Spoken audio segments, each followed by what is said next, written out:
Hello everyone, my name is Prince, and if you like this video, please give it a share and a like and hit that subscribe button so you'll know when I post a video or go live.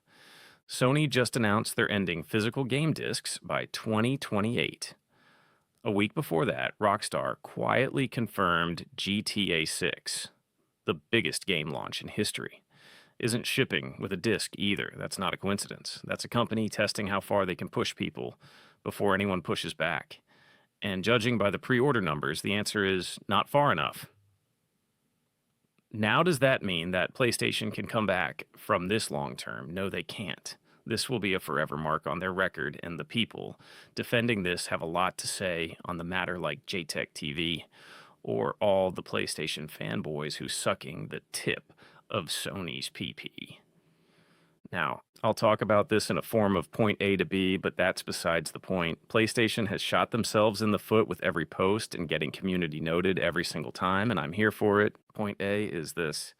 Sony announced it will stop producing physical discs for all new PlayStation games starting January 2028.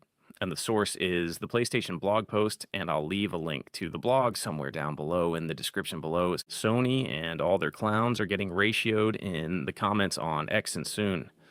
Rather than later, they might have to turn off their comments because they literally, and I mean literally, shot themselves in the booty hole. It started when Rockstar Games announced the GTA 6 pricing, which the standard edition will cost $79.99, and the Ultimate Edition will cost $100. Now is Rockstar to blame? No, it's just bad timing, and PlayStation actually announced that they made the decision without consulting their publishers and game developers, which is the reason everyone is freaking out. Because all the money these developers spend on discs has been for nothing. This actually gives Sony a chance to have a monopoly and price their digital games however they want. What Xbox is doing is compromise for us all. Instead of spending $80 on digital games, we can spend $45 on physical games that are well known, like Black Myth Wukong or Dark Souls, and we can insert the disc and we can copy our games for a permanent license, or you can pirate them like I will in the future. In the next, let's say, 6 years when my graphics card and CPU needs an upgrade, and many people will ask me, Prince, why do you need an upgrade? Don't you have a good graphics card? And I'll go, yes, I do have a graphics card that is capable, and I mean a much modern graphics card, like a 970 XT. But back to the topic at hand, Xbox is coming back with a comeback, and they are at least making good progress that needs to happen, like the layoffs that need to happen because of Phil Spencer's stupid phrase, everything is an Xbox. Like, what is your idea that everything should be an Xbox? And I'm glad Asha Sharma is at least doing the right thing and giving us a choice in the matter and not forcing us to pay only on digital and just use our discs to get an actual copy of the game on digital. Now, that doesn't mean Xbox won't pull Sony in the future, which I will come to expect the unexpected. And if I'm wrong, I will admit that I'm wrong, and I will apologize to Xbox and Asha Sharma. But I have not played my Xbox since I was building my PC, and that was a week ago. And for Xbox, I have a complicated history with them, and I will apologize when I'm wrong, which I always do.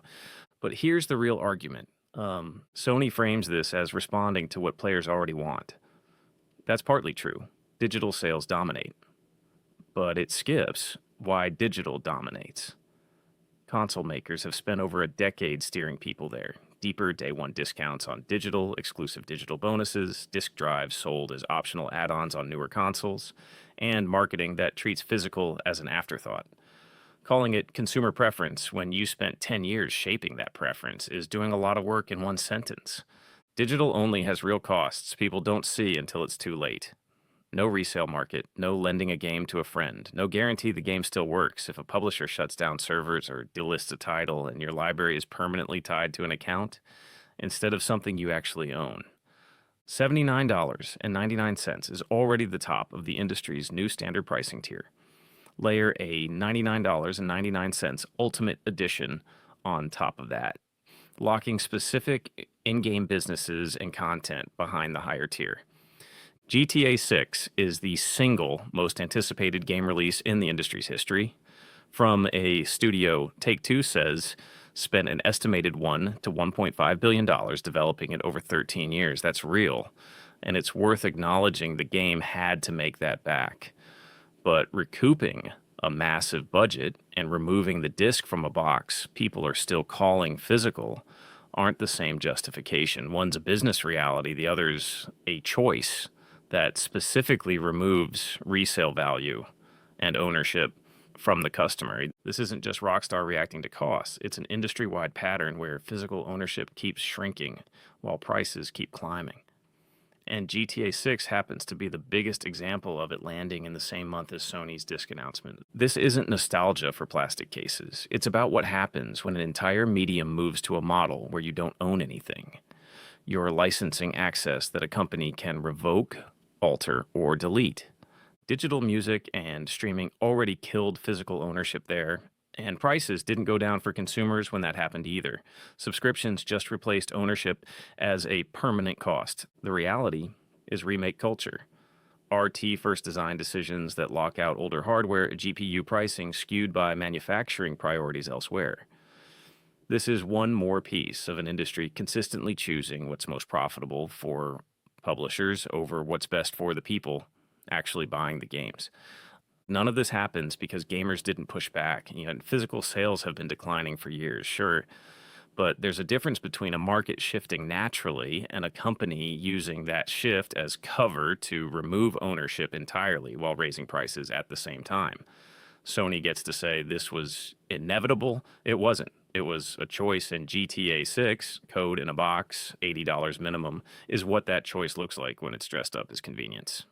Will you still buy physical when it's available?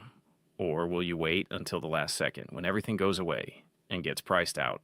Like how PS2 and PS3 games and Pokemon cards. Look at the facts. Ladies and gentlemen, protest outside Sony HQ and sign petitions, and they may say they don't care, but they actually do. Because when they lose the 1% of their base, they start panicking and start backpedaling. They will submit, just like Xbox is doing after the layoffs and the Phil Spencer and the drama happening with people losing their job at Xbox, and every studio breaking away and be given their own leadership.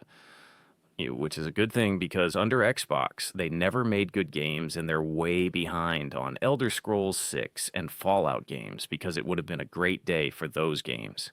And if the game was being developed, like it said, 7 or 11 years ago, it would be released by now, which it isn't so.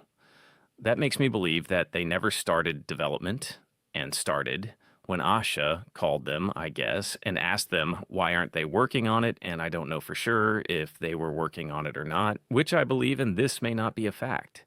Because Asha is a smart woman and she headed the business for Microsoft's AI Copilot division, so she knows how to run a business and what needs to be done and is not afraid of laying off thousands.